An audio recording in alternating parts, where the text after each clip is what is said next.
నాకు ప్రాక్టీస్ చేస్తూ చేస్తూ ధ్యానం చేస్తున్న తర్వాత ఒక 8 సంవత్సరాల తర్వాత వచ్చింది నాకు తెలియడం, ఆరా తెలియడం అంతా వచ్చింది.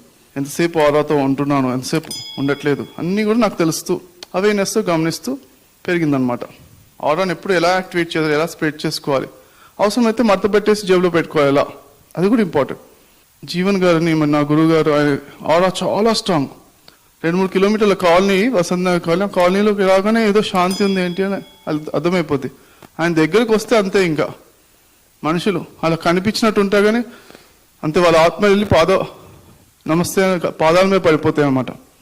అతను అంత ఆరా ఉన్నప్పుడు చాలామంది వాళ్ళ ఆలోచనలు ఆగిపోయి ఇంకా వాళ్ళందరి జీవితంలో ఆ జీవితం అంతా పక్కన పెట్టేసింది, మీ దగ్గర ఉందా అనిపిస్తుంది అన్నమాట. అలా ఆయన అంటే ఆరాని తీసి జేబులో పెట్టుకోవాలి కూడా అని చెప్పారు అన్నమాట నాతో.